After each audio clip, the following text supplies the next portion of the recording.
Então seremos nós três e o senhor. Primeiro, cara, quero Então, nós agradecer quatro. muito. Nós Nós quatro, quatro, nós exatamente. quatro. Eu acho que Fica ficou melhor. até assim, né? Para edição do vídeo vai ficar ótimo. É claro que os meninos vão fazer falta, né?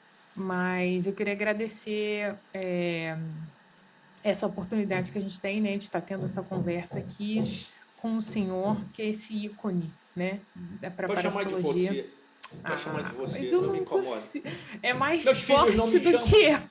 eu. Eu sei, mas É meus mais filhos não forte do que me eu. chamam de você, então tudo Tudo bem. bem, tudo bem. Vou te chamar de CW, então, porque é o que eu, né? É o Pardal também, né? Porque lá no departamento, o professor Carlos Wilson é conhecido como Pardal. Me conta um pouquinho desse apelido. Esse apelido, na verdade, veio do segundo grau. Que eu gostava de fazer foguetes, né? Então, com isso, sempre inventava alguma coisa de fazer. Eles começaram a me chamar de professor Pardal, e uns colegas meus que fizeram o mesmo vestibular para veterinária do que eu, começaram a me chamar de Pardal. E no meu tempo, todos tinham apelido. Era de praxe que todos tivessem apelido. Mas sempre o apelido é preso a uma história. É aquela placa de louça que tem no alojamento da minha Mas turma. o seu segundo grau foi onde? Olha, eu comecei num seminário de padres. Eu saí no primeiro ano de filosofia. Vi que não ia dar certo para mim, eu peguei isso aí. Não era dar certo, conflitos de ideias, né? E quando eu vou sair, eu tinha o clássico. E não tinha, onde eu morava, não tinha o clássico. Porque eu não ia ficar sem estudar. Aí entrei no segundo grau. Comecei tudo de novo. Né? Mas valeu. A vantagem que de eu ter estudado no seminário, que eu aprendi a estudar num curto espaço de tempo. Aproveitar o máximo. Segundo, aprendi outras coisas, trabalhos manuais que eu comentei com vocês dois antes do Caio entrar. Isso aí eu aprendi lá. Então bota a mão, é a mesma coisa lá no laboratório. Escangalhava alguma coisa, eu desmontava o microscópio todo e remontava ele de novo. Colocava ele em ordem, entendeu? Muita coisa eu fiz. Coisas velhas que o pessoal não queria, eu os pegava, se eu não pudesse consertar, eu chamava alguém que consertasse. Mas primeiro eu colocava a mão. Porque eu sempre disse, pessoal, eu lembro-me da passagem de um egípcio que estudou comigo no período de doutorado. Eu falei, por que você não usa esse microscópio melhor? Não, eu tenho que me acostumar com esse aqui mais velho, porque quando eu voltar para o esse que eu vou usar, não é esse sofisticado que você está olhando. Eu concordei com ele, porque quando eu voltei, eu tive que usar aquilo que tinha a minhas mãos, não é o que eu penso em usar. Tinha isso. O senhor nasceu Então, onde? Oi? O senhor nasceu onde? É interessante isso. Eu não nasci no Brasil. Eu nasci em Portugal. Mas a minha vida, a coisa mais interessante, eu soube que era clandestino no Brasil quando eu fui estudar nos Estados Unidos. Porque aí me pediram a documentação e eu não tinha entrado no Brasil. Como que eu não entrei no Brasil? Meu pai brasileiro, meu pai estava voltando para a terra dele. Ele já estava brabo comigo porque eu nasci antes do tempo. Era para ter nascido no Brasil. Eu nasci lá, eu nasci prematuro, então não podia sair de lá enquanto não completasse um ano. A minha mãe, que era portuguesa. Eu só soube que era clandestino no Brasil eu tinha quanto quando eu saí? Quando eu fui para o doutorado, em 1976, quando eu fui fazer o doutorado, é que me perguntaram, você não podemos dar o documento para você, nem deixar sair porque você é clandestino. Mas como eu sou clandestino? Eu tenho carteira de identidade, certificado de reservista e título de eleitor, como? Não, é que não consta a sua entrada no Brasil. Eu falei, poxa, como não consta? Conversei com a minha mãe, não, meu filho, isso aí se resolve, põe meu passaporte lá. Peguei o passaporte dela, na terceira folha, e simplesmente escrito a caneta, estava assim, acha-se em companhia da mesma o filho de nome Carlos Wilson Gomes Lopes, de 9 meses. Pronto. Aí resolveu o problema. Nascido português, mas brasileiro de coração. Não, eu sou considerado brasileiro nato. Eu tenho certidão de nascimento daqui. Então, Certidão de nascimento daqui? Gente, tem que que eu louco fiz. isso! Não, não é louco, não. O meu filho é a mesma coisa, o Bruno é a mesma coisa. Ele nasceu nos Estados Unidos, mas eu já sabia do problema. Fui ao Consulado Geral de Chicago, como eu estava em Michigan, fui a Chicago. E lá registrei ele no consulado, aí me deram uma certidão de nascimento. Mas só podia registrar com a certidão americana. Eu levei a certidão americana, então passou a ter 2 certidões. Quando eu cheguei ao Brasil, no município que eu morava, eu tinha que ir na primeira circunscrição levar o registro consular para que me desse a certidão de nascimento dele verdadeira. Então, a mesma coisa. Ele é meio confuso igual a mim. Mas ele tem as 2 cidadanias ou só brasileira hoje? Não, se ele quiser, ele tem 3. É verdade, Se ele porque quiser, é ele de tem 3. Portugal, né? A Português, gente chique é brasileiro. outra coisa. E a veterinária, CW, surgiu como? Quê? A veterinária. Você A saiu do veterinária seminário? veio depois. Eu saí do seminário, eu fiquei assim meio perdido. Aí fui trabalhar, tinha que trabalhar. Eu era o mais velho de 6 filhos e tinha que ajudar o meu pai. Eu fui trabalhar, e para mim não tinha problema nenhum. Ao trabalhar, eu pensei assim, caramba, eu vou fazer o quê? Aí insistiram que eu fizesse medicina. Eu falei, não vou mexer na mesma espécie, não quero. Porque para mexer na mesma espécie eu tenho que ser melhor do que eu mesmo. Isso aí eu falei, não vou mexer, não vou mexer. Aí um amigo meu falou assim, por que você não faz veterinária? Sabe quem foi? O João Luiz, o Facini. Porque o Facini é colega meu do tempo de 2º grau e de infância. Eu conheci o Facini muito antes. Eu conheci o Facini através de um primo meu que moravam na mesma rua. Gente, eu não sabia disso. Você é É, amigo do Facini conhecido antes da dele. graduação? Antes da graduação, conheci ele muito Nossa, eu também antes. não sabia isso, não. Conhecia ele há E bastante foi tempo. ele que te levou para veterinária, então? Não, ele comentou, por que você não faz para veterinário? Porque ele entrou primeiro do que eu. Apesar de termos a mesma idade, ele entrou primeiro do que eu, porque como eu tive que trabalhar, eu fiquei fora um pouco e tive que acertar o 2º grau, que eu não tinha. E De a acordo maioria com era eles. homem, né, na época. Não tinha quase mulher veterinária. Não, por uma razão simples. A maioria, como vieram da agrotécnica, se dedicaram a trabalhar com animais de produção. Coisa mais interessante. E hoje em dia não. Como a área urbana cresceu em torno da universidade, apesar dela ser rural, a tendência deu mais a trabalhar com animais de companhia. Você vê, mesmo na minha turma foi enorme, mas na sua, você conta nos dedos quem foi trabalhar com animal de produção. Nossa, conto Não é mesmo. verdade? Conto mesmo. Então as coisas eram assim, era outra realidade. Por exemplo, o currículo meu ainda era da URB, da Universidade Rural do Brasil. Eu fui a última turma que tinha as disciplinas anuais.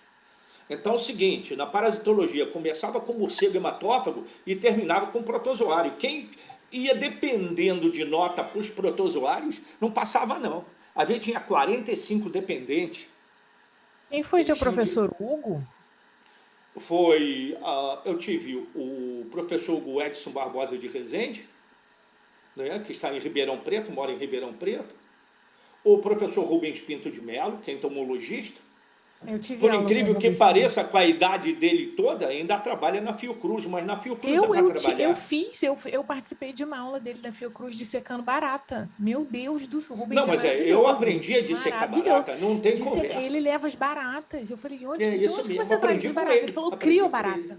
Eu crio barata lá em casa. Olha isso. Não, eu criava em pedaço de pão dentro das garrafas, criava em pedaço de pão duro. Colocava elas ali e apanhava depois.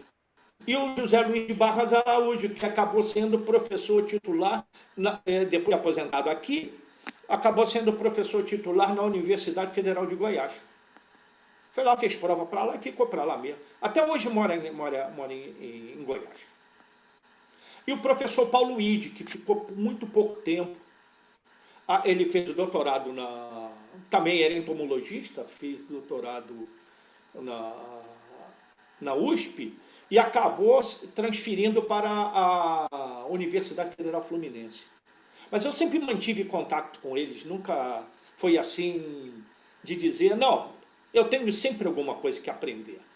A coisa mais interessante é que o catedrático da Rural era o professor Hugo de Souza Lopes. Morreu com 91 anos e orientando o pessoal na Fiocruz. Era bonachão. Sabe quem é um indivíduo bonachão? Pegava gente mais novo, assim, com sangue quente, atritando, ele mandava assim, parem. E fazia nós entrarmos numa boa, em termos de conversa, escutar mais o outro, né? Depois dar opinião e entender que as opiniões elas têm que haver, mesmo as contra, para chegar num denominador comum, alguém tem que abrir mão. Então todos abriam mão para chegar num equilíbrio. Isso foi vantagem que eu aprendi bastante, né? E me serviu bastante. Até hoje eu sinto que eu preciso aprender alguma coisa. De vez em quando eu fico lendo coisas assim, que é completamente diferente, só para pegar coisas assim mais recentes. Ô, professor, eu vou te fazer uma pergunta, então, relacionado a isso. Eu fui aluna da Rural também e fiz a disciplina de seminário quando você era o responsável pela disciplina. A disciplina braba de seminário? Você fez seminário comigo? Fiz seminário com você. Tive esse prazer. E nessa ideia de sempre aprender coisas diferentes, eu lembro que foi uma experiência muito interessante que você deu temas para a gente completamente diferentes. Não tinha relação nenhuma com a parasitologia, né? O meu tema, por exemplo, não sei se você lembra, mas não fez sentido. E aí, para alguns, você falou... Sexto sentido, né? Sexto sentido. Para alguns, você deu o tema capitanias hereditárias, Mas sabe por que eu fiz isso? Então, é isso que eu queria escutar de você. Exatamente essa pergunta. O seguinte, eu sempre aprendi que para ser doutor, você tem que ser primeiro cidadão. Tem que ser um cidadão. Entender a sociedade um pouco.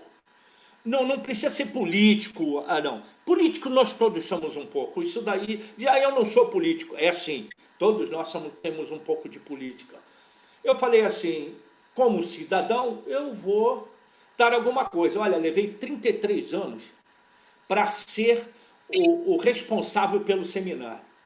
Também foi a única vez que deixaram ser responsável pelo seminário. Nunca mais me deixaram ser. Porque os orientadores, alguns ficaram danados da vida. Eu, de brincadeira, falo, avisa para o seu orientador que o seu orientador pode fazer o seminário e vem vocês dois juntos, não tem problema não. Então peguei temas atuais. Vou fazer uma proposta para o Fábio Scott, que é o atual coordenador do programa, né? Para você voltar, professor, a ser o professor responsável pelo Seminário 2, tá? Fica tranquilo. Particularmente, eu achei uma ótima experiência. Sair da zona de conforto, dar outras coisas. Por que eu fiz isso? Mostrei para vocês, independendo da área do conhecimento, vocês serão capazes de fazer alguma coisa. Ainda tenho muita coisa junto. Eu queria publicar isso como fosse uma coletânea disso. O Tassinari entrou, o professor Tassinari da estatística tinha entrado, ele olhou assim, isso daí é seminários para um nível de doutorado? Aí um que estava do meu lado falou assim, professor, acima de tudo, primeiro ser um cidadão e depois ser doutor. Respondeu para ele olhou assim, ele grandão, fortão, falei, vai baixar o porrete aqui. Ele falou assim, não, você está certo. E outra coisa, quando eu fiz, todo mundo que não queria fazer com os outros professores vieram fazer comigo. Então foram 21 pessoas. Eu arrumar seminário para Eu lembro, o auditório ficava cheio mesmo. E eu fazia o seguinte, passei para vocês aquilo que eu já tinha lido. Tudo aquilo que eu falei para vocês, eu tinha lido. Né? E fui pegando assim os motes. Né? Por exemplo, tinha a Águida, que é professora da microbiologia hoje, foi da Federal do Rio de Janeiro, em Macaé, acabou vindo de novo para a microbiologia, onde ela começou trabalhava com o professor Carlos Alberto com micotoxicoses. A coisa assim, eu falei para ela, não, o perfil da Águida é esse. Então, a constante φ e universo. Né? Então, por exemplo, parece que Mendel usou essa teoria para ver as ervilhas, como elas eram a coloração das ervilhas. Então foi. Outro, estava discutindo escravidão, eu falei assim, tudo bem. Eu escutava o que eles falavam. Aí eu falei assim, não, a feitoria de São João Batista de ajudar e a escravidão no Brasil. Por favor, começa aí, isso é teu. E ele se assustou pelo que ele procurou ali, não foi tendencioso, ele foi à procura de coisas para fazer o seminário. Qual foi o teu tema, Caio? O meu foi o Sexto Sentido. O Sexto Sentido, né? Eu tenho livro, eu comprei 2 livros, eu tenho esses livros até hoje lá em casa. Eu fui atrás de literatura e uma foi livros mesmo, eu tenho os 2 livros até hoje. É porque eu estou fazendo hoje aqui da universidade, senão eu pegava o livro aqui e mostrava, eu tenho o livro até hoje. Gente, aquele pessoal diz assim, não, mas eu tenho um pressentimento. Você não tem pressentimento. Aqui muitas vezes a gente não sabe explicar isso. Mas isso, de uma certa maneira, é isso que o Caio discutiu na época, né? O sexto sentido. E eu vi vários programas falando sobre o sexto sentido. Eu gostava dessas coisas. Às vezes eu me questiono assim, bem, para pensar dessa maneira, você não deveria ser veterinário. Mas eu sou. E acabei, pela educação que eu tive antes, acabei sendo professor. Eu nem brinco, não digo que eu sou professor, eu digo que eu sou discente. Eu não fiz licenciatura. Né? Eu sou da área técnica. Como é que o senhor foi parar na sala de aula? Assim, como é que surgiu isso? Olha, eu no segundo, a parasitologia era no primeiro ano. Primeiro ano era uma disciplina. No final me identifiquei por ela. Não quero saber de mais nada, eu vou fazer isso aqui. O resto das disciplinas eu complemento. Acabou. Passei a ser bolsista de iniciação científica em 1970, né? E ali eu comecei a me envolver. Chegou um tempo, eles falavam para a gente, vai lá, pega o material. Eu não era obrigado, eu não era monitor, mas eu fazia questão de montar tudo. Eu falei, alguma coisa me dizia, você vai precisar disso. Então comecei a montar tudo, a preparar tudo, a saber fazer as coisas, a usar todas as técnicas daquela época. E assim eu fui. Dali, quando chegou lá pelo equivalente ao terceiro ano, que é o penúltimo ano para se formar, na época, eu já dava aula prática. Dava aula prática e eles deixavam dar aula prática. Era assim, eu, o Massard e o Grise. Éramos 3. O Grise era uma turma anterior à minha, já ficou lá. E o Massard era orientado de iniciação científica do professor Zé Luiz. Tinha vezes que eu e o Massard abríamos a sala de estudo à noite e ficávamos lá, cada um estudando clínica na mesa da sala de aula teórica, e os alunos ficavam ali. Tem dúvida? Vão lá e pergunta. E nós ficávamos assim. Não tinha outro jeito. Nós gostávamos disso. Professor, o que levou o senhor a tomar essa decisão de ir para a parasitologia? Teve algum fato específico ou algum professor que o senhor teve que levou a isso? Olha, eu fiquei indeciso. Eu gostei de química. A bioquímica de parasitos, na época, não tinha como eu andar. Eu gostava bastante de histologia, porque a histologia dada no meu tempo não era histologia voltada só para morfologia. Era histofisiologia, que era a coisa mais importante, porque as disciplinas eram integradas umas às outras. Quando eu fiz histofisiologia, quando eu fui para bioquímica, biofísica, farmacologia e fisiologia, eu já tinha noção que eu já tinha escutado alguma coisa daquela disciplina. Então não era assim um choque a entrada de disciplina. Né? Eu falei, só tem um jeito, eu tenho que ficar na parasito mesmo. E como eu gostava muito de histologia, eu gostava das coisas mais complicadas. Estruturas pequeninas que viviam no meio do tecido. Para separar o que é célula, o que é isso, o que é o material, o constituinte, o que é realmente o parasito aqui. né? Aí eu já falei assim, não, para mim, o que mais me serve aqui é a protozoologia. Podia fazer, sabia desenhar em câmara clara, sabia tudo. Né? De vez em quando eu escorregava assim, o pessoal não gostou disso quando eu fiz docência livre, né? Quando apresentei o memorial. Eu tenho alguns escorregos na minha vida, né? Alguns trabalhos de eumintologia, outros até de acarologia, das Rayleigh, patologia de Rayleigh no conduto auditivo externo. Mas aquilo eu peguei porque, me dá aqui que eu escrevo. Aí eu montava e mostrava para ele. Quando eu ia ver, meu nome já estava no trabalho. Eu falei, não faz isso. Não, você fez, você ajudou, montou as fotografias, tirou as fotografias para a gente. E trouxe a maioria da literatura, você fica. Foi por isso. Aí já me decidi logo, eu falei, aqui que eu fico, e aqui que eu fiquei mesmo. Quando eu me formei, eu entrei logo no mestrado. Eu abri mão de ganhar um salário naquela antiga GECOFA, que era o precursor do tempo da campanha da febre aftosa, precursor da sanidade animal do Ministério da Agricultura, né? A GECOFA, todo mundo entrava pela GECOFA. Eu falei, não quero ir não. Você vai abrir mão desse salário? Vou.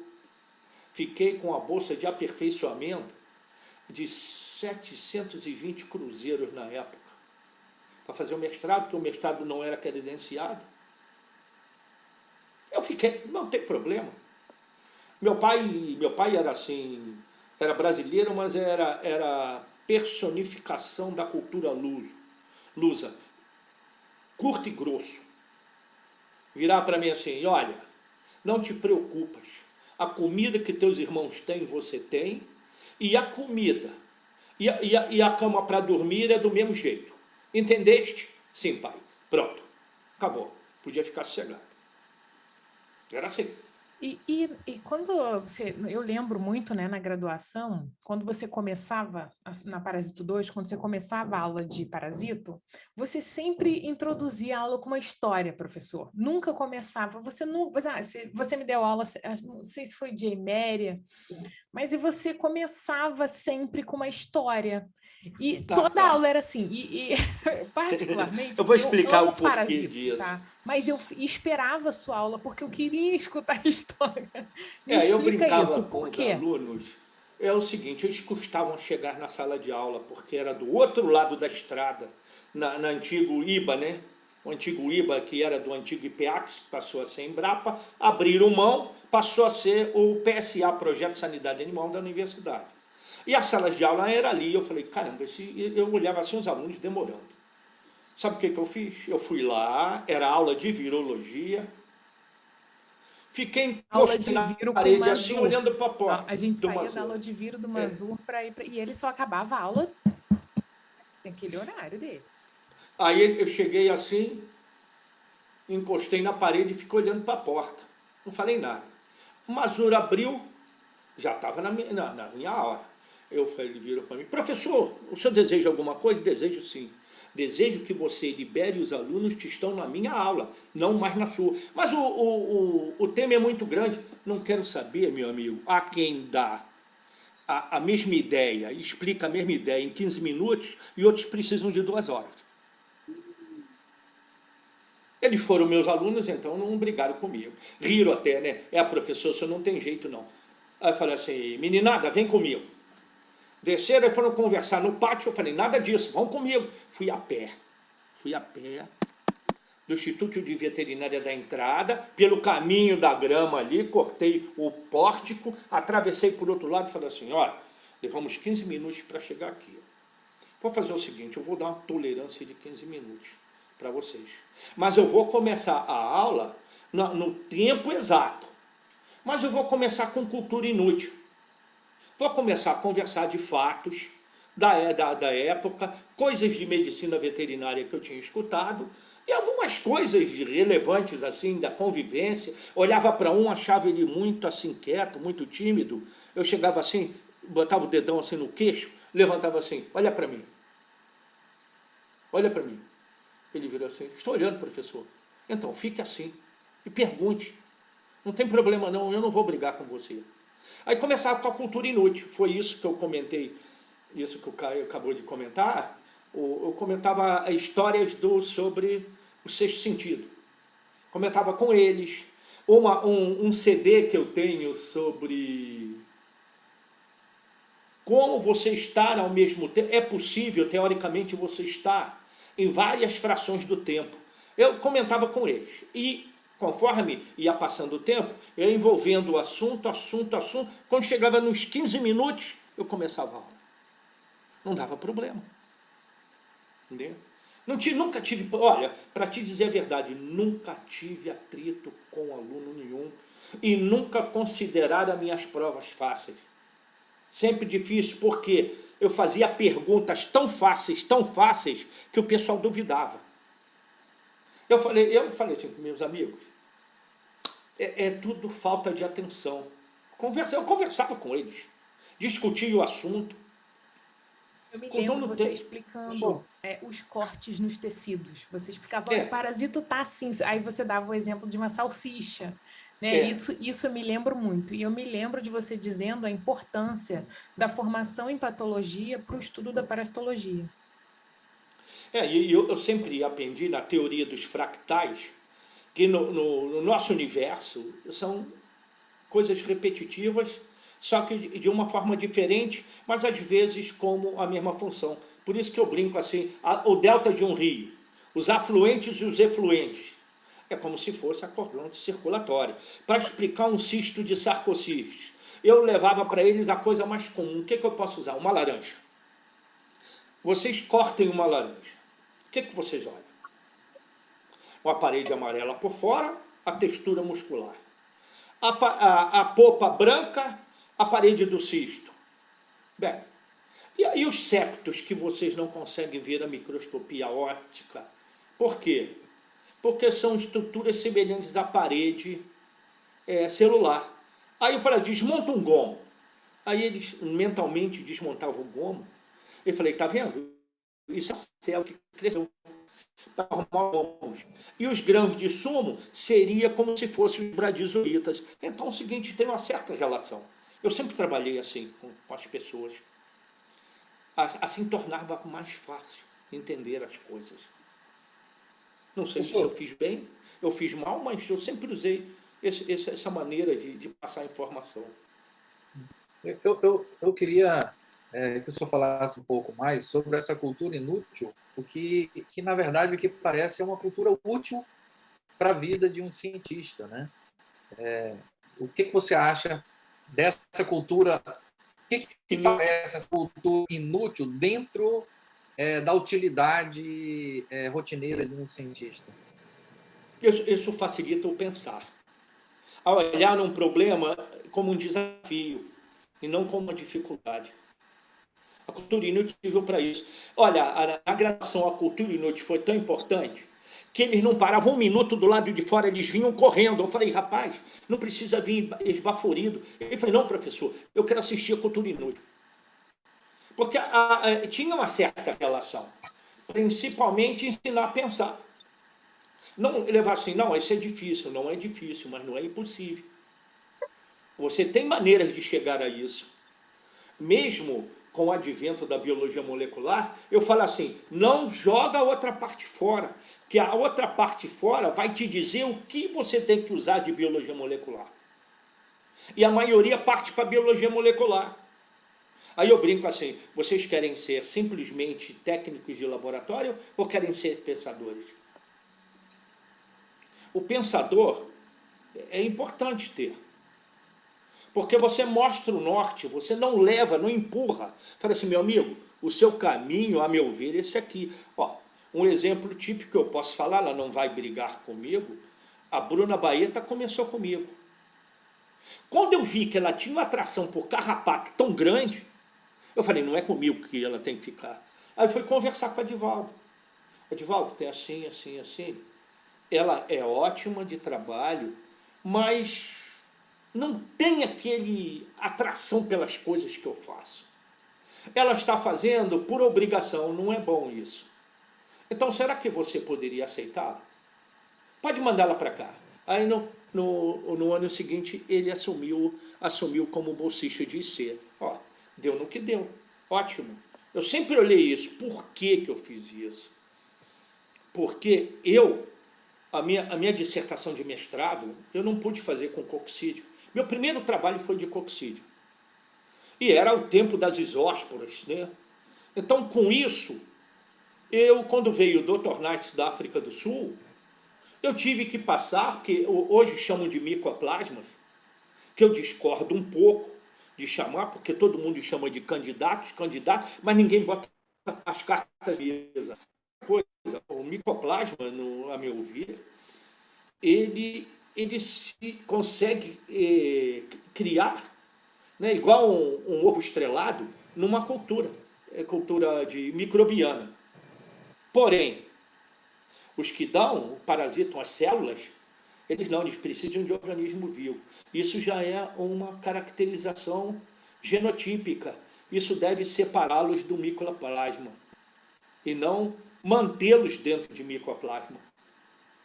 Essa é a minha opinião, pessoal. Eu não sou contra o trabalho do Dammler, ele fez bem, mas o trabalho do Dammler precisa ser trabalhado. Professor, e então, emendando aí no comentário, você falou sobre o Knight, né? E a gente escuta muito falar dele, você teve a oportunidade de conviver, né? Foi seu orientador, foi orientador do Massá, foi orientador do meu orientador de mestrado, que foi o John Furlong, né? Uhum. Que também orientou de alguma forma o livro, né? E aí eu escutava algumas histórias dele, o John me contava algumas histórias e tudo mais. Queria saber de você, como é que foi ser orientado, vocês sendo orientado dele, ele chegando, o que ele mudou em termos, o que ele trouxe de novo, o que vocês sentiram com a chegada dele ali no curso de pós-graduação, o quanto ele foi importante. A gente sabe, né, mas queria escutar um pouquinho do se falando. Ora, o seguinte, toda a protozoologia, a chegada dele foi em torno de quando eu entrei, terminei em 72, em 73 estava no mestrado. Então, ele chegou nesse tempo. O Moya chegou um semestre antes, e ele chegou depois. O Dr. Knight era uma figura, era luterano, filho de um missionário luterano na terra dos Natabelli, que era no Transvaal Ocidental, lá em cima. É interessante que ele falava Soto, Sessoto e Zulu. Falava alemão e falava também holandês, né, que é o afrikaner, falado na África, falava holandês, e o inglês. O inglês britânico, assim que você escutava, não perdia uma palavra. Mas ele era, assim, prussiano de galocha. Ele falava 8 horas aqui, era 8 horas aqui.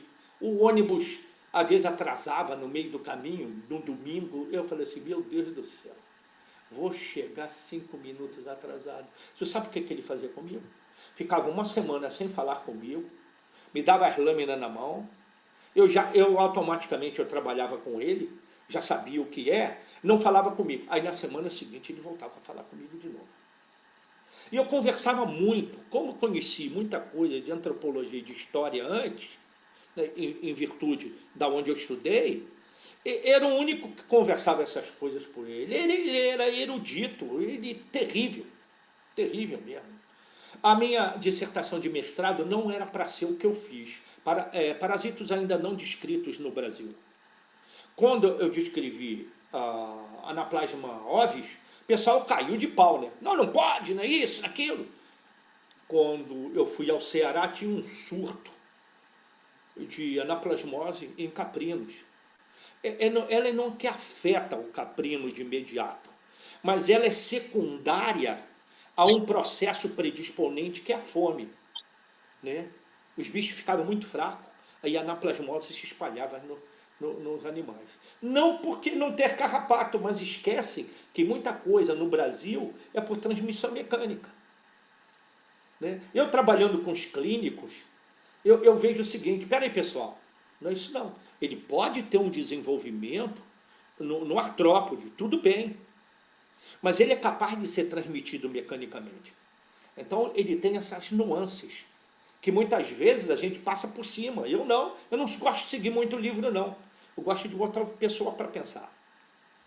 Mas Porque, então a história de amor com os coxídeos surgiu do mestrado? não.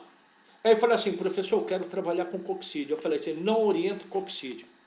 Eu falei, meu Deus do céu, se você quiser, é o que eu tenho. Mas não me disse o que tinha. Aí fui trabalhar com pré-munição, utilizando o dipropionato, que era a primeira molécula que desenvolveram do imidocarb. Eu fazia isso em Pindamonhangaba. Olha, saía com ele de manhã cedinho e nós dois para lá.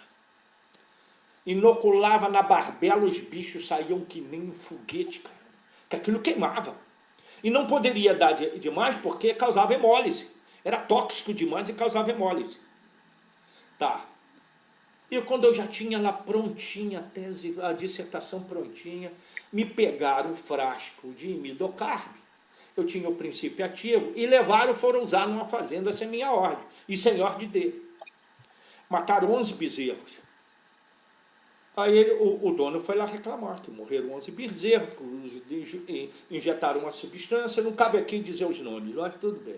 Foi lá, aí falou para mim assim, tudo bem. Ele virou para o... Pergunta para ele quanto é o valor dos bezerros. É tanto. Ele preencheu o cheque e entreguei. Entrega para ele. Pergunta se está tudo ok. Está tudo ok? Está tudo ok. Pegou, botou o cheque no bolso e foi embora. Eu falando era comigo. Quando eu entreguei a dissertação de mestrado para ele, ele olhou para mim assim, fez assim, por cima dos óculos, botou de novo e falou assim, rasgar. Mas professora, está pronta. Eu disse, rasgar. Eu fiquei com tanta raiva que eu garrei no manuscrito da dissertação, rasguei na metade assim e joguei na lata do lixo. Uma sarde assistindo isso. Eu falei, lascou-se. Você vai trabalhar com outras coisas agora. Foi aí que eu achei os famosos eperitrosões da época, a babesiose cerebral, né, o anaplasma ovis, fui fazendo assim, né? Que agora é tudo micoplasma, né? E às vezes eles têm nome diferente porque não respeitaram a lei da prioridade. Eu olho muito essas coisas, né? O pessoal deram um nome novo sem respeitar a lei da prioridade. Isso foi. Aí eu ia para a África do Sul fazer o doutorado, porque ele virou para mim e falou assim, você vai morar na minha casa. Eu falei, lascou-se. Ele tinha uma irmã que dava aula de linguística na Universidade de Pretória, a outra irmã, e tinha um bushman, que era muito amigo dele, que tomava conta do quintal, a ponto dele ter um mabeco dentro de casa, que ele pegou filhotinho e criava como cachorro. Conhece um mabeco, né? É o Cape Hunting Dog, o cão caçador do cabo, aqueles de orelhona redonda. Ele acha no português o nome de mabeco. E tinha um mabeco dentro de casa. E falou assim, não só você vai estudar, mas que a sua esposa vai estudar também. Ela vai fazer linguística com a minha irmã na faculdade pretória. Eu falei assim, lascou-se, agora é que eu estou roubado. E você vai para o Bigalk trabalhar com parasitos de animal silvestre, no Krieger Park. Eu falei, legal, então tá bom, lá vamos nós. Vamos ficar confinados na África do Sul, que não dá para sair para lugar nenhum. Então ficamos confinados na África do Sul. Não foi, porque nesse mesmo ano caiu o acordo cultural, porque o Brasil se virou contra o apartheid. Então não podia ir. Entendeu? Aí os meus coxídeos foram para o espaço. Só fiz um artigo só, acabou. A maioria, alguns eu publiquei voltado para esse novo tipo de pesquisa, mas não me convenceu, não adianta. Eu saí, terminei em julho de 1976. Em novembro de 1977 eu já estava nos Estados Unidos fazendo doutorado. Assim, falei assim, se é para ficar ardendo, né, vamos fazer tudo de uma vez. Foi 11 anos sentado em bancos escolares, direto, sem parar. E no doutorado deu outra confusão também, mas como eu sou apto a ter confusões a meu redor, né, cheguei lá e eles têm uma coisa interessante. Você faz o projeto que a equipe tem. Não é seu orientador que tem, é a equipe que tem. Coisa que eu sempre discuti aqui. Não adianta vocês trabalharem, não pode fazer nada isolado. Vocês têm que ter grupos que se aproximam. A área do trabalho é assim, por isso que os projetos grandes saem. Porque você faz isso. Por exemplo, junta hematozoários com, ou melhor, parasitos do sangue com artrópodes. Seja carrapatos ou o que for. Que seja hematófagos ou estiófagos. Então, se você fizer isso, qualquer projeto grandão junta todo mundo e faz. E cada um faz a sua parte. Muitos não pensam assim. Eu só fui entender isso no pós-doutorado. Aí que eu entendi essas coisas. Deixa para lá. Aí no doutorado, o que aconteceu? Eu vou logo emendando, porque não teve diferença. Eu queria entender um pouco a relação na formação. Eu acho que depois vocês tiveram uma integração, mas como é que foi a formação do senhor e de tantos outros parasitologistas que mudaram toda uma geração da parasitologia veterinária brasileira, né? Qual a importância do professor Carlos Wilson para o professor Massardi? Qual a importância do senhor para os outros parasitologistas? Terem convivido em conjunto. Eu acho que só emendando aqui com a pergunta do Lírio, pode falar. Eu acho que vocês conviveram todos numa mesma época, né? Acho que você, Massar, Facini, Laerte, Serra Freire, todos numa mesma época, não foi?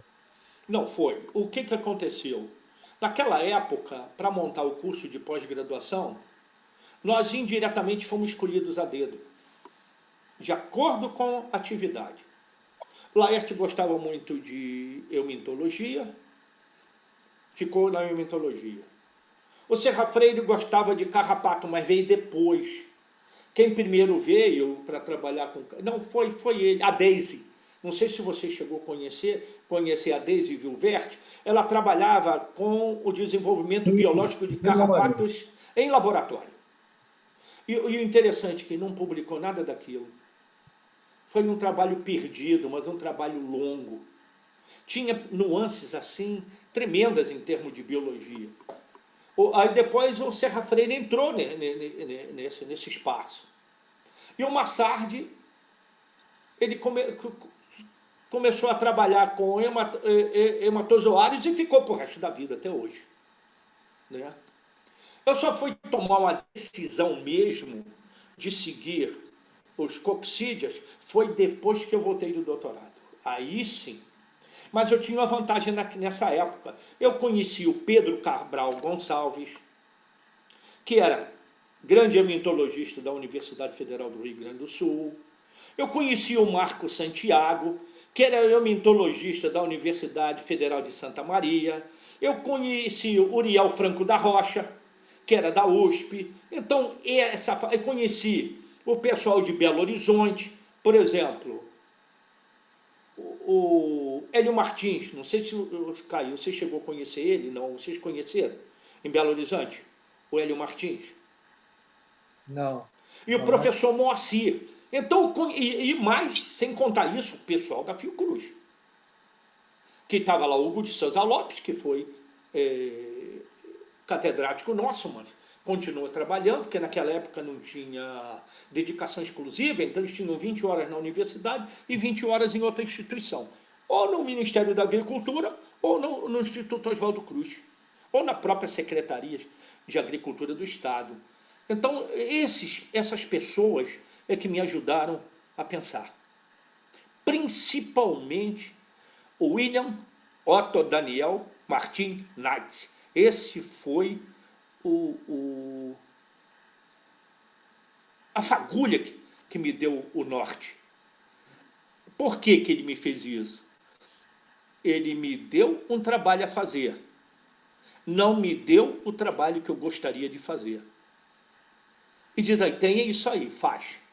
E não deu conversa para mim, virou as costas para mim, e eu fiquei olhando para as costas dele assim, falei assim, tem que fazer. E deu no que deu, né? Fui trabalhar com hemidocarbo, deu problema. Depois eu passei a trabalhar com hematozoários do sangue, de bovino, suíno, caprino e ovino. né? E como ele trabalhava com isso na África do Sul, ficou mais fácil. Ele era desse tipo, ele era um anatomista de primeira.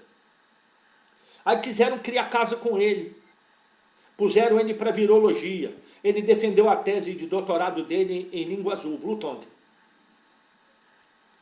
Aí pegaram, colocaram ele em protozoário. Por quê? Porque ele não era africaner. Ele era contra o apartheid e era de origem alemã. Era luterano. Não era reformista, que é o calvinismo, né? Ele não era isso. Ele comentava isso comigo. Eu falei, não. Aí quando ele deram o protozoário para ele de novo, como desafio, ele descreveu o Corridor Disease. Corridor Disease é quando os búfalos migravam do Parque Nacional de Omphalosi para Rio Hiuli. Ainda me lembro disso até hoje. Ele conversando comigo, a história ia passando na minha cabeça. Os búfalos migravam de Omphalosi para Rio Hiuli e atravessavam a parte de pasto dos bovinos e os carrapatos caíam, subiam nos bovinos e transmitiam a Theileria lawrenceii. Qual era a coisa mais importante que ele mostrou nisso? Ele mostrou carrapato, o vetor, quem era o hospedeiro original, quem era o animal de risco para pegar a infecção e o protozoário que acometia. Aí deixaram ele quieto, não perturbaram mais ele na África do Sul. Ele era assim. Então, ele passou esse exemplo para a gente. E os meus primeiros trabalhos, se você olhar, era sobre as grahamelas, que hoje é considerado como Bartonella, né? As grahamelas, quem mais foi? Os hepatozões, de hepatozão acodone, que era desse pequeno cricetídeo silvestre, ratinho do campo, porque eu tinha aptidão para trabalhar com animais selvagens. Ou melhor, eu não brinco, não somos selvagens, que é muito duro, né? Porque selvagem vem de selva, como nós temos aqui, e silvestre vem de silva. Em Portugal chama silva, porque já não tem a floresta original. Então chama-se silva. Os da silva são os da floresta, eram provavelmente lenhadores. Então esses sobrenomes também, eu comecei a pensar nisso. Eu falei assim, interessante, isso vem disso, isso vem daquilo. Aí a minha cabeça é um transtorno, desculpe. Eu penso numa porção de coisas ao mesmo tempo. Isso é legal. Aí ele que me deu. E isso me ajudou depois, no doutorado. Certo, agora vamos para o doutorado, pessoal. O senhor chegou lá nos Estados Unidos, né? E como foi sua adaptação lá nos Estados Unidos? Péssima. Não, primeiro eu fui sozinho. Mas antes, uma coisa interessante, de que eu ia comentar, mas eu volto. Primeiro foi interessante porque eu fui pelo PEAS, aquele programa que tinha entre os Estados Unidos e o Brasil. Eu fiz opção pela Universidade da Geórgia para trabalhar no departamento de parasitologia. Mas como a Michigan State era o gestor do projeto, lógico, queria pegar a maioria dos alunos para eles, né? Então, nunca saía autorização para ir para a Geórgia, né? E a coisa mais interessante, eu entrei, tive um primeiro orientador. Esse primeiro orientador, ele era o Welsh, né, do país de Gales, mas trabalhava nos Estados Unidos, e foi orientado do Soulsby, na Pensilvânia, né? E eu acabei sendo orientado dele, falava espanhol bem pra caramba, ótimo, né? Mas não sei o que eu não sei o que eu fiz. Gente, o cara foi orientado do Soulsby, aquele do livro. Gente. É do livro, né? Gente, eu conheci o Soulsby. Você imagina você ser orientado do Olha, Soulsby. o Soulsby, para você ter ideia... Zerou a vida. Olha, para você ter ideia do Soulsby, sabe como é que era o Soulsby como orientador? Como dizem aqui no Rio de Janeiro, era um cachorro chupando manga. Brabo que só ele. O Soulsby era brabo, professor. Conta isso. Não era, porque ele tinha aquela... Ele veio aqui no Rio de Janeiro, no congresso, era uma pessoa gentil, amável, mas dentro do laboratório, não. Depois eu tenho outro, que eu fiz o pós-doutorado com ele, que é a coisa mais interessante também. É a mesma figura. Mesma figura. O Soulsby era inglês, foi dar aula na Pensilvânia. O meu primeiro orientador estudou com ele e veio para Michigan State. A Fui ciência orientado. tem isso, né? Assim, antigamente, eu acho que são gerações. Assim, hoje em dia, o orientador, eu acho que é uma questão de geração mesmo.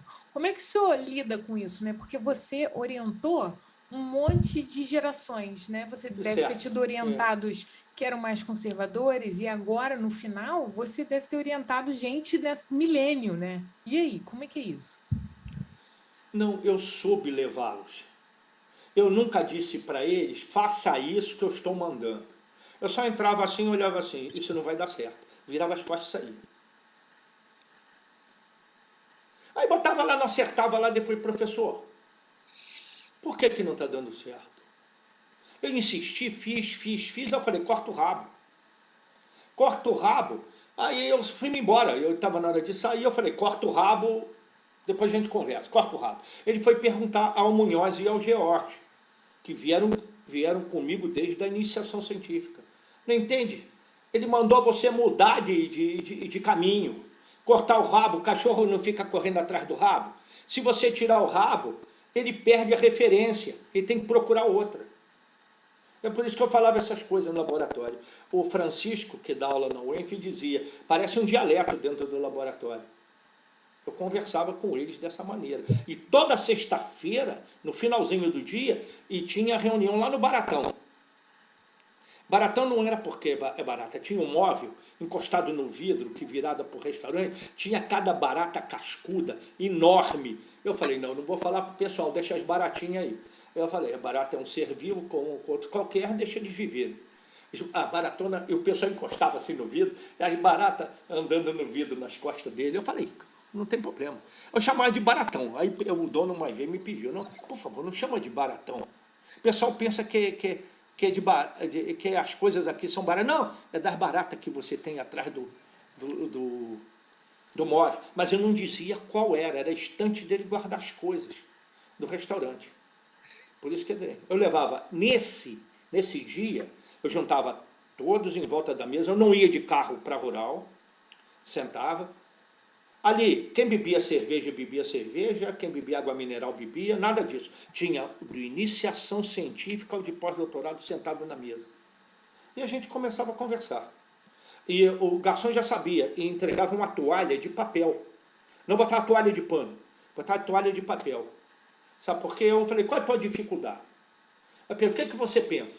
Aí o aluno de iniciação científica pequenininho lá, encolhidinho, eu falei, e você, o que é que você pensa também? Você pode ter ideias boas, por favor, fale. Aí então soltava a língua. Desculpe, a cerveja soltava um pouco a língua da maioria.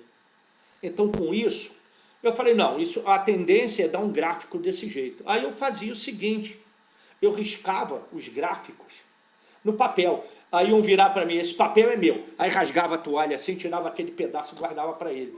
E ele, eu fui conversar com um, na Fluminense, ele pegou assim, sabe o que é isso? Eu guardo isso dentro do envelope. Aí tirou. Era o que eu tinha feito. Com isso aqui, eu levava para casa e estudava em cima disso. E dava certo. Não dava certo porque você botou a mão. Eu falei. Eu brincava com ele. Quem tem ouvidos, que ouçam. Brincava com eles. Falava assim, quem tem ouvidos, que ouça. Quem vai fazer é você. Nunca disse assim, faz isso, faz aquilo. Nunca, para nenhum deles. Para nenhum deles. Ajudava assim. Fala assim, escreve, mas escreve mal, mas escreva. Aí me dava para mim, eu dava o primeiro concerto, mandava para lá. Agora você olha, agora leia e diga se está de acordo ou não. Tem uns que malandramente apertava assim, o corretivo dizia assim, concordo com tudo, né? Na revisão. Aí mudava tudo, eu falei assim, não, peraí pessoal, aqui é meu estilo. No início, quando eu comecei, eu entrei na primeira, quando eu voltei do doutorado, eu entrei a primeira vez numa dissertação. Era do Serra Freire. Ele me chamou, né? Ele virou para mim e falou assim, como é que eu faço? Não, faz do jeito que você quiser. Era sobre Trypanosoma vivax na Amazônia. A tese da Maria do Carmo, que é professora, não sei se ainda é ou está aposentada, da Universidade Federal do Piauí, era professora de parasitologia lá. Aí ela comentou, tá tudo bem. Aí era o Jefferson, que era catedrático de patologia da Fluminense. Aí ele virou para mim, ô Pardal, tu não quer dar uma deferência para ele, deixar ele falar por último? Para mim, tanto faz. Cheguei para ela e falei assim, você permite perguntas e respostas? Permito.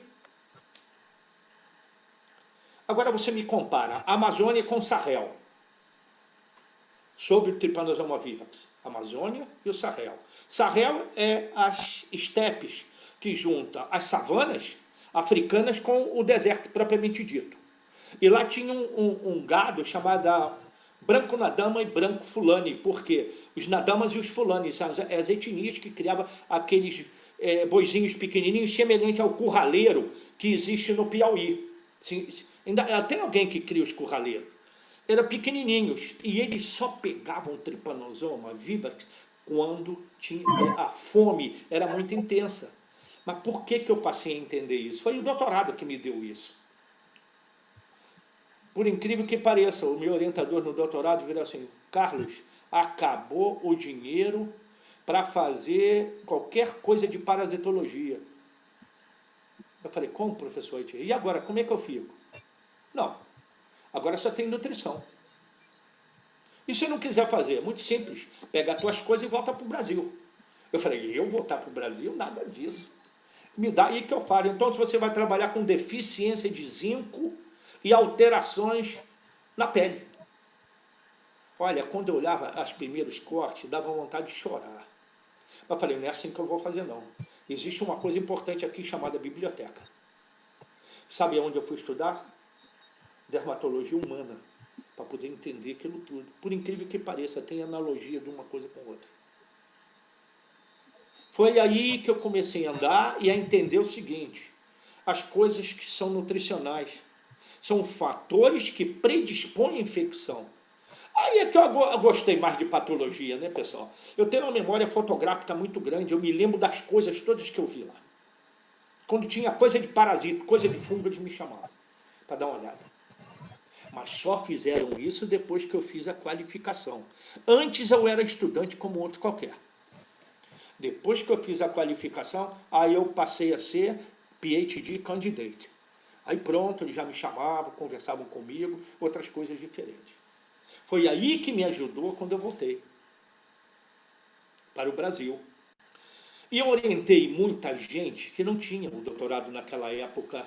Então eu botei na minha cabeça o seguinte, não vou sair de coccídia sistêmico com uma condição. Eu vou ajudar todos que não têm doutorado. Fora, de dentro e fora da universidade. Fora da universidade, uns da Fluminense eu orientei. Luiz Carlos Marques, que foi professor de clínica na Unesp Jaboticabal, eu fui orientador dele. Outros eu fui mestrado. Eu acho que isso contribuiu muito também, né, para o fortalecimento do programa hoje. Hoje, a cara do PPGCV, né, o forte do PPGCV é a formação de recursos humanos. Eu acho que isso começou nessa época aí, né, de vocês fazerem uma força-tarefa. Muitos professores da veterinária mesmo, que hoje em dia não trabalham na área de parasitologia, foram orientados por parasitologistas. Foi o Zelson, que era clínico. Ele foi, um monte de gente do DMCV, professor. Eu fui orientado de uma porção. O Avelino trabalha com parasitologia ainda, mas já é do Departamento de Medicina e Cirurgia. Ele trabalha, e como ele trabalha com propedêutica, a tese dele era de picada de insetos em bovinos. Como ele era professor em Espírito Santo do Pinhal, em São Paulo, na época, e tinha granjas próximo a criação de gado leiteiro. Então, o esterco das aves, boa cultivar de Stomox calcitrans, da forma larvar. E aonde tinha para sugar o sangue? Na fazenda do lado, que era de gado leiteiro. Então, o seguinte, as patas, ele me mostrou fotografias onde alopécia e edema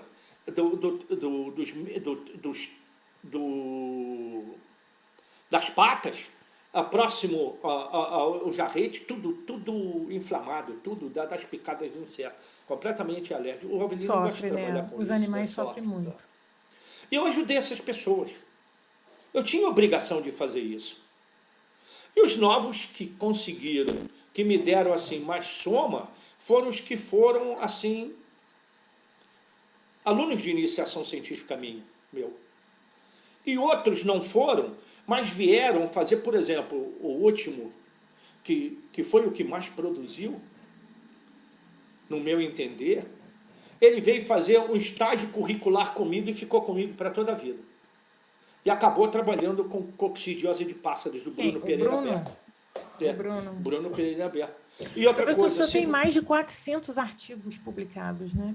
É por aí, quase isso. 402. O seguinte, cada vez... Quando o CNPq muda a configuração, eu tenho que tomar cuidado e checar sempre que às vezes repete os artigos e troca a sequência dos nomes. Não sei se vocês já repararam isso. Então é o seguinte, eu tenho que olhar tudo de novo e remontar. Tudo. Mas E agora, tem coisa... se você colocar o DOI, ele já vem automático, não, ele já aí fica coleta melhor, a informação da revista. Então, acho que fica mais fácil. É verdade. Como foi a sua participação como editor-chefe da Revista Brasileira de Parasitologia Veterinária? Olha, foi um inferno. Inferno bom. Assim, inferno bom. Por quê? Nós não tínhamos assim muita gente, mas eu tive a sorte de ter a Maria Júlia Salim Pereira e o Adevair. Adevair era micreiro de carteirinha. Então o que ele fez? Ele escaneou tudo e colocou tudo. Escaneou desde o primeiro até o último. E a Bressan, ela era do departamento de parasitologia, que hoje não é mais departamento de parasitologia, deram outro nome a ele. Ela dava parte de parasitologia veterinária. Então ela... Aí começou a atrasar a revista, o pessoal a ficar descontente. Aí eu falei, cara, não pode fazer isso com ela não, puxa vida. Né? E a revista, só um passado um pouco dela, antes de começar com a Bressan, eu fazia parte do Colégio Brasileiro e da Sociedade Brasileira de Parasitologia. E queria fazer uma revista única para os dois, tanto para a sociedade como para manter, pelo menos, os dois grupos próximos. Só que num congresso de Belo Horizonte, o Shire, que era parasitologista do ICB lá, e trabalhava... Ele fez o seguinte, Carlos, não precisamos de fazer revista de parasitologia, não. Nós temos a revista de medicina tropical, publicamos tudo lá. Eu falei, tudo bem. Aí, em São Paulo, na reunião, a Bressan passou a ser... Montamos o croquis da revista, a Bressan passou, a Reale Bressan, né, que era filha de Maria Cecília. Maria Cecília Reale Bressan. Ela assumiu, tá bem, eu convenci, mas ela assumiu. O Ney Kramer do Amaral, que era outro parasitologista, mas era de multinacional, né, de laboratório, e eu. Então, já que você indicou nós dois, você fica também. Mas eu sou distante, vocês dois estão mais perto. Tanto é que o seguinte, eu fui o editor substituto, na época chamava assim, e eu não queria, falei, não, deixa eles dois trabalhar, está dando certo. Eu não vou dizer que eu quero, isso, nada disso. Está dando certo no medo. Deixa dar certo. Até que chegou um momento que ela se falou, está certo. Tem hora para tudo. Aí eu falei, tá bem. Ela virou assim, eu só abro mão se for para a mão do Carlos Wilson. Eu falei, lascou-se. Ela me pegou mesmo, fui eu quem indiquei ela e o Ney Kramer, agora vou pagar por isso. Aí assumi a revista. Mas precisava de dois durões. Então, Maria Júlia, que era epidemiologista, e o Adevair, que trabalhava com acarologia, mas era micreiro. Gostava de um computador na frente dele. Aí o que fiz? Começamos a trabalhar junto. E a escolha era assim, eu usei um sistema alemão. Como é que é o sistema alemão? Você olha o artigo primeiro, passava tudo pela minha mão primeiro. Olhava o artigo. Não, esse artigo tem importância, mas está mal escrito. Eu falei assim, manda para o Zadok aí. A Zadok vinha baixando porrete, disse que não podia nem nada. Mandava para ele, por favor, leia, e caso queira, justifique e mande de volta. Fazia isso. E com isso foi incorporando a revista. Novamente voltando. Eu consegui dinheiro do CNPq para a revista, né, na época, E alguma coisa eu consegui até no Conselho de Medicina Veterinária do Rio de Janeiro, por incrível que pareça, eles me ajudavam. Professor, o senhor falou da integração aí que o senhor teve com a Maria Cecília e com o Sim. Dejame para a revista, né? E como é que é a sua participação no colégio, né? No Colégio Brasileiro de Parasitologia Veterinária? Quando que o senhor... Certo. Eu passei a ser, fui presidente do colégio por um período, e do Congresso de Parasitologia no Rio de Janeiro, 2001. aonde você foi bem. 2001. É o que foi na Glória? Foi na No Hotel Glória, isso, Glória, no né? O Hotel Glória, famoso. foi. A Meu Vânia segundo estava congresso. na organização. Eu acho que ela foi da tesouraria, uma coisa assim. Foi. Aí dividi, falei, pessoal, vocês vão me ajudar, eu pego. Aí peguei, olha, eu fiquei que não louco, eles me ajudaram bastante. Porque é o seguinte, apanhar dinheiro da FAPERJ, apanhar dinheiro da CAPES, apanhar dinheiro do CNPq, olha que era, entre aspas, vacas gordas. Eu tinha do Conselho Federal, do Conselho Estadual de Medicina Veterinária, todos me ajudaram. Todos me ajudaram. E a Vânia conseguiu uma coisa. Ela falou assim, o Pardal, por que você não pega o que como se chama, a montadora de congresso, né? Do que fez do pessoal de entomologia e acarologia que eu tive no Sul. Eles fizeram por risco. Aí eu aceitei. Eu falei, Vânia, se você conseguir conversar com eles todos, eles aceitam. Por risco, né? Contrato de risco. O que der lucro, nós dividimos por 2. Metade ficava para o colégio e a outra metade ficava para ele. Ou eles toparam. Toparam. E ajudaram muito mesmo. Então eu tive pessoas que me ajudaram. Por que eu digo isso? Sozinho, você pode ser uma mente brilhante, mas você serve quando trabalha em conjunto. Quando começa a trabalhar em conjunto é que você vê os bons resultados. Isso é que eu sempre falei isso. Por que eu comento isso comigo? O congresso foi em 2002, né? 2002, Foi 2000. exato. 99 Bahia, 2002 no Rio. Isso. Eu fiquei como presidente do colégio 3 anos, porque caía no mesmo período do Congresso da Sociedade de Parasitologia Veterinária. Aí eu fui, como ainda era vinculado à sociedade, eles não queriam deixar eu sair de jeito nenhum. E eles viram, pô, presidente, o doutor vai sair daqui. Aí eu fui falar com eles, pessoal, vamos fazer o seguinte, vamos alternar, tirar o colégio no mesmo ano da sociedade, para não esvaziar os dois. Foi que ele aceitou. Eu tive que ficar mais um ano, pedi a comissão aceitou que eu ficasse mais um ano para poder alternar com o da sociedade. Por isso que o da sociedade nunca bate no mesmo ano do colégio. E com o Mundial do Parasitologia Veterinária. E ficou, porque aí você pode ter a opção de ir aos dois, dependendo do assunto. Professor, e você falou aí de equipe e tudo mais, eu queria que você falasse, não sei, tem o curso de pós-graduação aí da Rural, no qual eu tive a oportunidade de fazer meu doutorado, a Patrícia também, e antes de entrar, né, lá em Juiz de Fora, eu escutava muitas histórias, assim, do professor John, da Márcia Prata, lá na Embrapa Gado de Leite, que foi aluna aí também, do professor Eric, que não está mais conosco, né, mas que viveu aí, depois nos deu o prazer de ser professor lá em Juiz de Fora também, né? E eu lembro muito deles contando aquela história na década de 90, quando o curso ainda funcionava ali no ICB, e aí hoje lá na estação, quando a gente vai ter umas fotos, e aí tem almoços, churrascos que vocês faziam, e aí tá o Eric, o Moia com violão, você, o Facine com chocalho, né? Queria que você contasse um pouco para a gente desse ambiente aí da década de 90, que talvez tenha sido um auge aí do curso, né? O curso era conceito nota 7, eu acho que teve um período com Facine e Eric de coordenador e vice, depois veio a professora Vânia. Eu fui coordenador, eu peguei o curso tinha muita influência de fora, eu falei assim, não pode ser isso, tem muita gente de fora mandando. Eu peguei o currículo deles, defenestrei a maioria. Aí o pessoal ficou bravo comigo, né? Pô, eu arrumei inimigo assim, momentâneo, Eu falei, não, eu não estou botando você para fora.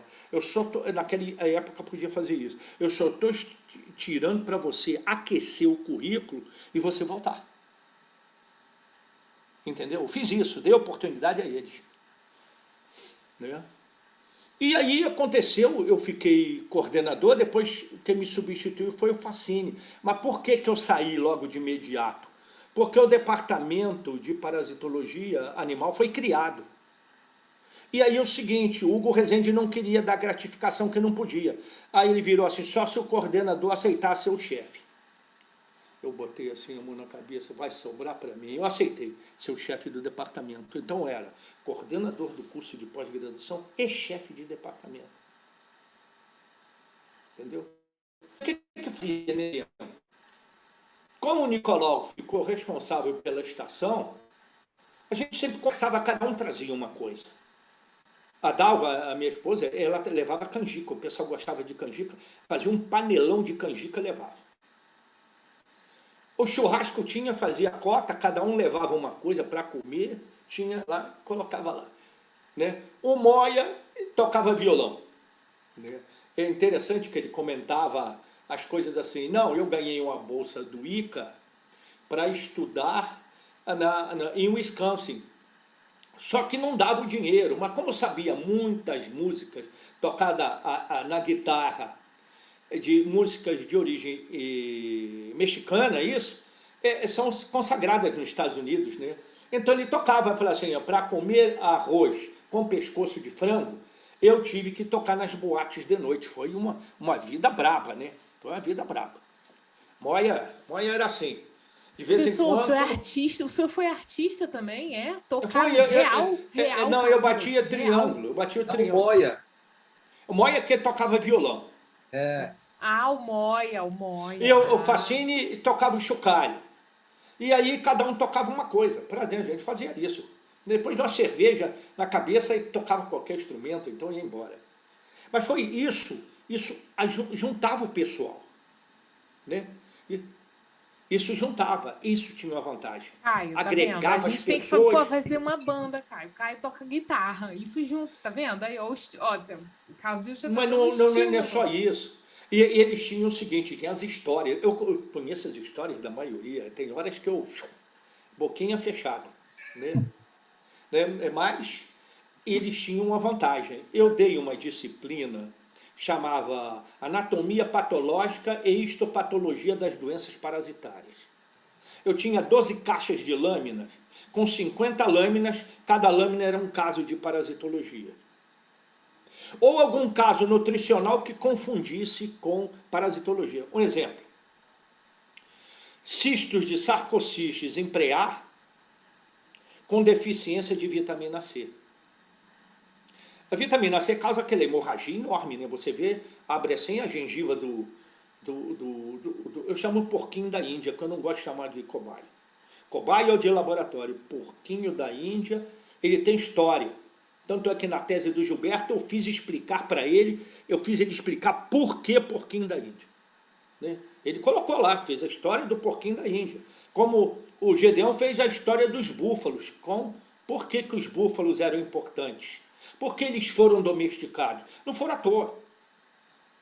Aí ele foi e eu falei, Gedeão, eu vou te... Isso foi o Gedeão, professor? Quê? O que tem? Foi o Gedeão que foi o Gedeão que fez. O Gedeão? O Gedeão foi. O Gedeão era meu companheiro de quarto no alojamento de pós-graduação. Dividimos quarto ele, o Marquinho, aluno do Massá, e o Hermes, aluno do Facine.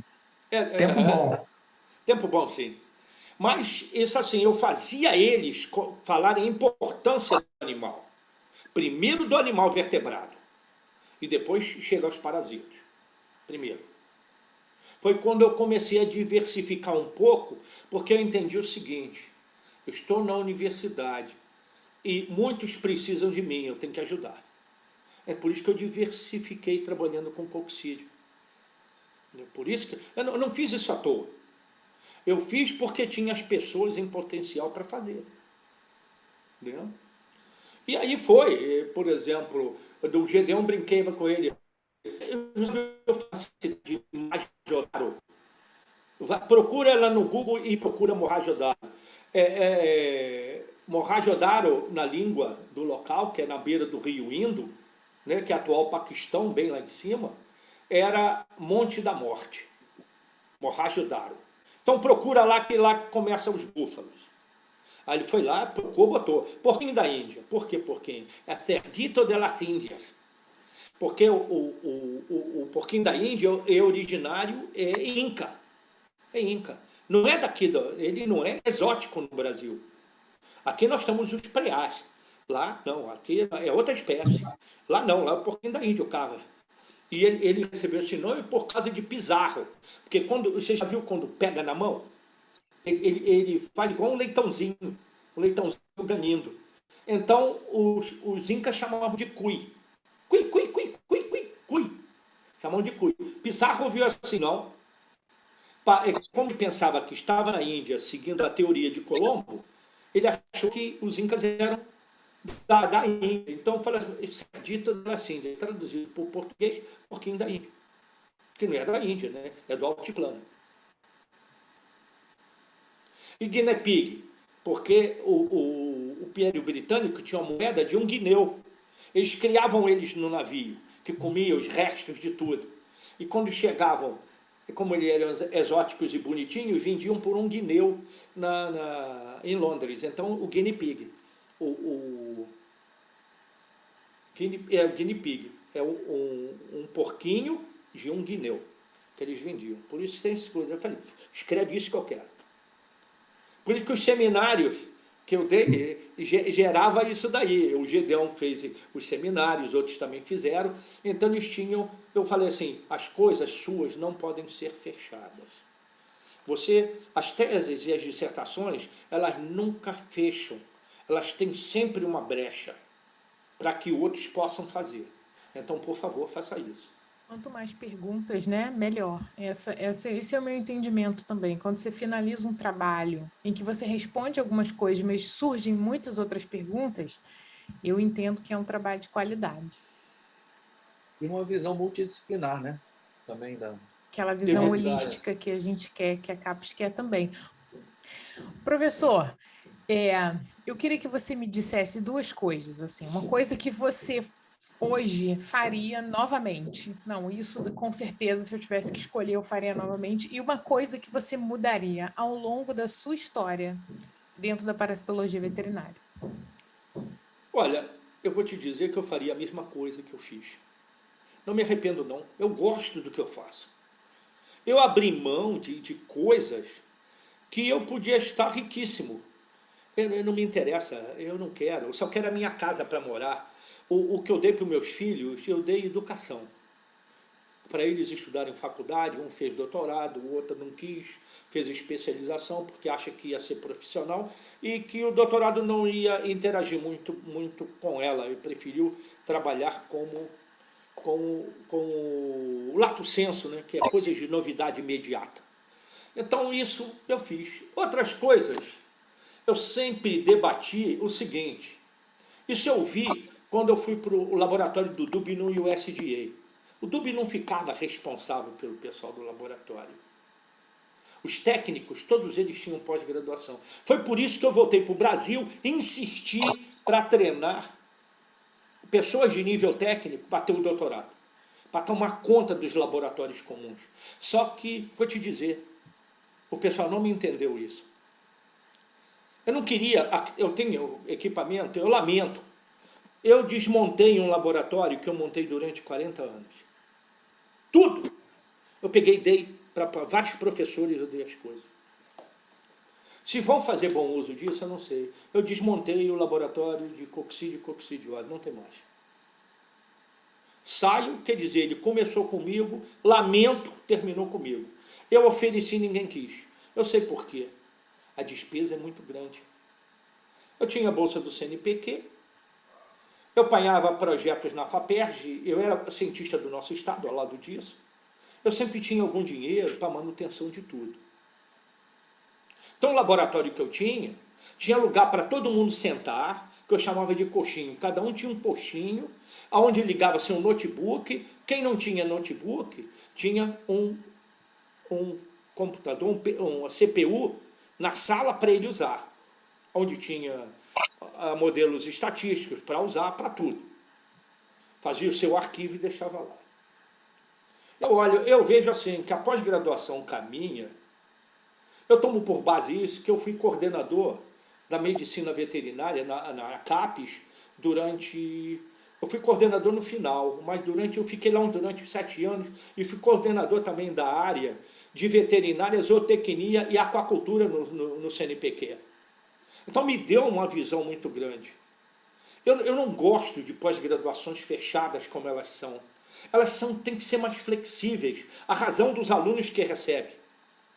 Aí o Maxuda, que é um professor, também aposentado, mas trabalha no programa de pós-graduação em bioquímica médica aqui, eles têm uma bioquímica psicóloga, uma psicóloga que entrou para o ramo da bioquímica. Todos passam por ela. E ela vê quem é mais pesquisador e quem é mais professor. Na UFRJ? Quê? Na UFRJ que você está falando? Na UFRJ, o Massuda, O Massuda, eu trabalhei no laboratório dele, na iniciação Mas do científica. Massuda novo filho ou do Massuda pai? O Massuda pai. Aquele de cabelo branquinho, o japonesinho de cabelo branquinho? Japonesinho. Me fala mansinho. O Massuda pai é no térreo. O Massuda filho, o laboratório no subsolo, né? E eu comecei a conversar com ele quando ia para a semana de iniciação científica da UENF. Eu ia como avaliador externo. Então eu comecei a conversar com o Massuda. E ele ia também. Ele ia também, sempre foi. Quando eu fui, ele ia sempre. Aí nós sentávamos no hotel e ficávamos conversando sobre isso. Ele diz assim, o que é mais pesquisador tem chance de publicar mais. Como o curso vive nessa competição de publicar, então a gente tem que dar valor àqueles que publicam também.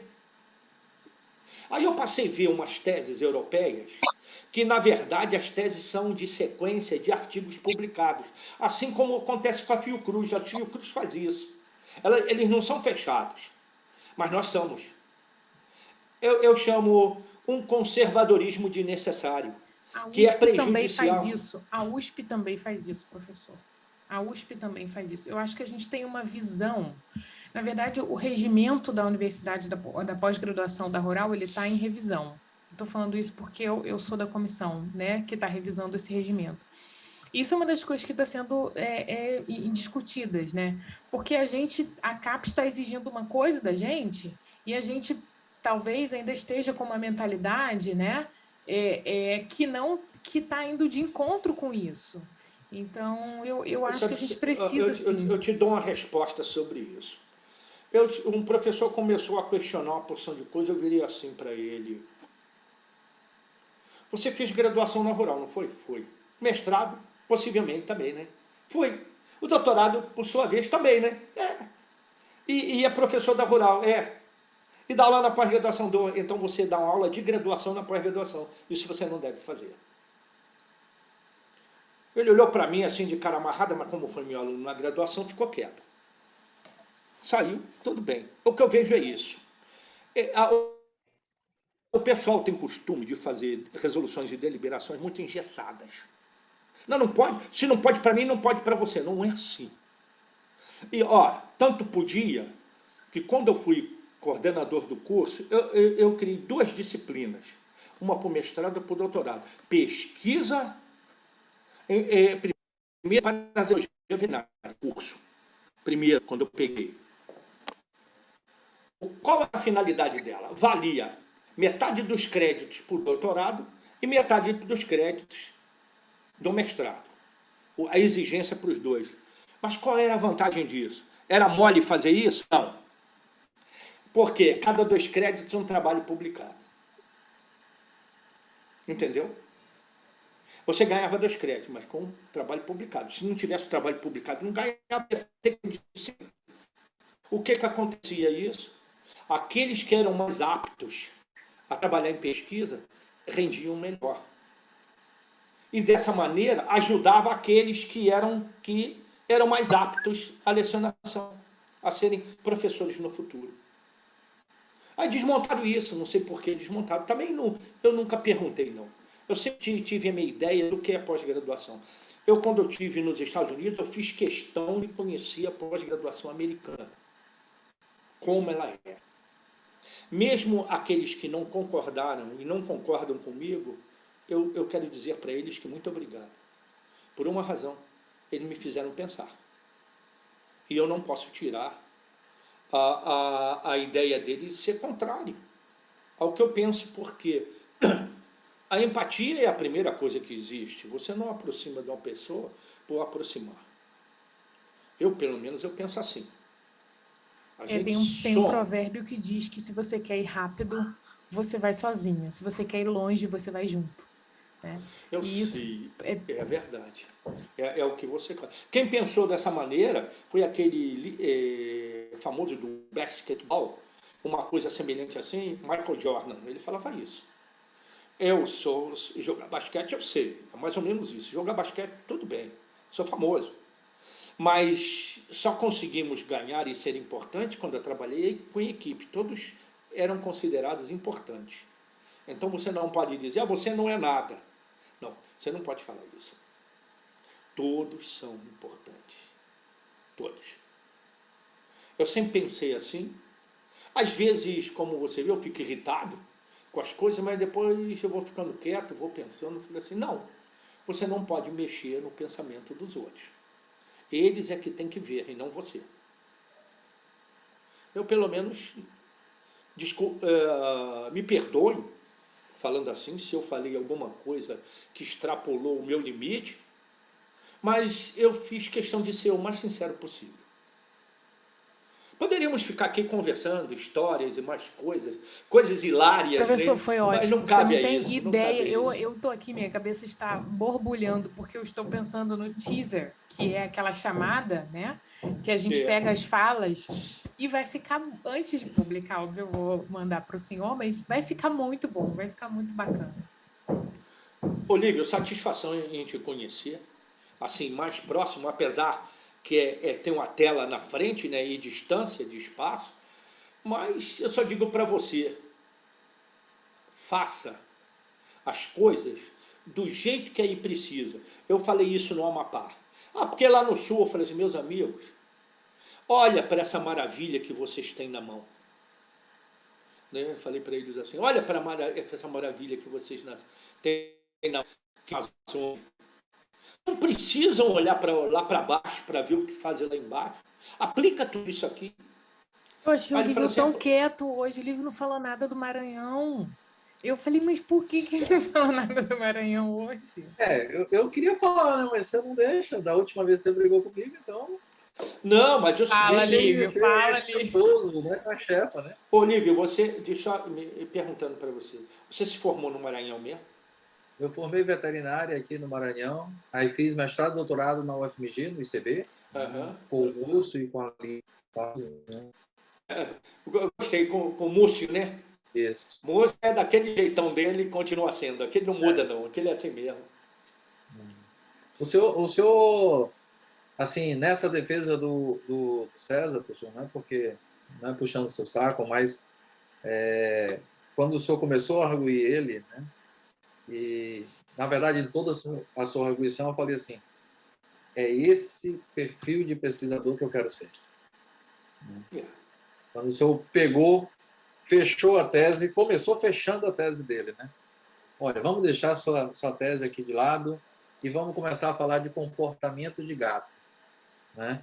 Não quero saber de parasitos, vamos falar de comportamento dos gatos, dos felídeos, na verdade, só não falou felídeos, só de gato. não falo gato, felídeos. Os felídeos. E começou, é isso, né? E aí, quando o senhor falou de cultura inútil, né, a gente viu que realmente não é inútil, né? Toda essa cultura que o senhor tenta, a gente tem como agregar, né? E aí muda de nome a CAPES, as outros, multidisciplinariedade, interdisciplinariedade, qualquer coisa, mas na verdade é isso que o senhor traz com o senhor e que nos ensinou muito hoje. Eu sempre olho assim, com uma visão holística, um pouco mais abrangente. Por quê? As árvores, elas não precisam dar frutos, mas elas são importantes para o ecossistema, porque elas dão sombra para que os pássaros façam ninho nela e sombreiam também para que os animais possam dormir nas raízes dela. Então ela tem sua importância. Então a gente não pode dizer que tudo tem que seguir o mesmo padrão, né? Precisa de ter alguma coisa diferente. Isso não presta? Não, não é isso, não presta sim. Tanto presta que evoluiu para ser o que você está vendo aí. Então, o que eu falei com essa brincadeira, fecha aí, vamos falar de gato. E o Wagner foi o orientador do... Eu tive na tese do Wagner também. Não sabia. Eu tive na tese do Wagner. Eu não sabia do Ricardo Wagner, da UFMG. Do Ricardo Wagner. Aí o Wagner acabou me chamando. Falei assim, eu sei que ele foi teu aluno de mestrado, eu chamo você para trabalhar aqui para a tese dela. Eu leio, eu faço o seguinte, eu leio a tese. Não, a coerência acadêmica está aqui, o que o curso exige. Agora vamos conversar por fora. Eu falei, o que você pensa sobre isso? Eu vejo assim, tem lastro ou não tem? Eu não chamo lastro, chamo estofo. Estofo, lastro, você tira e retira. E o lastro pode estar no lugar errado e mantém o barco fora do equilíbrio. Mas o estofo não. O estofo você coloca para sentar bem. Você tem uma cadeira com estofo bom, então você senta bem. Eu sempre fui assim. E o pessoal às vezes fica bravo comigo. Uma vez eu perguntei numa tese em que estava o José Divino Lima sentado. Então, o José de Lima era sobre cistisóspora suis, de suíno. Eu perguntei para o aluno assim, se for positivo, por quê? E se for negativo, por quê também? Ele vermelhou, né? Aí ele virou para mim assim, vai, rapaz, é ou não é? Aí responde uma lá no meio do anfiteatro, né? Vai naquele anfiteatro da veterinária ali, lembra lá da faculdade lá em cima, da escola Sim. de veterinária? Aí falou assim, sim! Aí eu falei assim, mas tudo bem. Aquilo, o pessoal riu, então ele acalmou e respondeu. As perguntas que eu faço são inerentes à situação. Depois ele vai ver o que eu fiz foi para melhorar a tese. Para deixar para os outros uma coisa mais confortável de ler. Isso é que eu faço. Eu não vou lá para ser um sádico ou massacrador de ambientes, não. Eu faço pergunta mesmo. Eu vou puxando vou vendo aonde ele se sente solto. Ali que eu vou. É interessante, a gente só começa a entender isso conforme vai envelhecendo. Professor, a gente gostaria de lhe agradecer essa tarde maravilhosa, né? Essa conversa incrível, né? E de aprendizado, não só para a gente, mas para toda uma nova geração de parasitologistas, né? Eu acho que esse podcast, esse Carrapato, né? Eu gostei do nome. A Vocês ideia... têm dois microfones igualzinho, assim, ó, tipo Rádio Carrapato, né? Alô, alô! Eu fico lembrando assim, mas é uma boa. A Eu ideia gostei. é ouvir um pouco mais os parasitologistas, né, que de uma geração que mudaram realmente a parasitologia veterinária brasileira, como foi a sua, né, e para a gente aprender um pouco, né, a nova geração aprender um pouco com essa geração, né, que realmente foi um marco, né, e também ficar um pouco de história, né. Nós sentimos falta de ouvir mais, principalmente, por exemplo, eu sou de uma escola da UFMG, né, de Minas, né, então é necessário a gente conhecer os outros parasitologistas e a influência deles, né, não apenas cientificamente, mas todo o background, né, que tem para aquele artigo científico posterior, né? Então, nós gostaríamos realmente de agradecer essa tarde maravilhosa que nós tivemos com o senhor, né? Muito obrigado. Não, obrigado a vocês por terem a paciência de me escutar. Muito obrigado.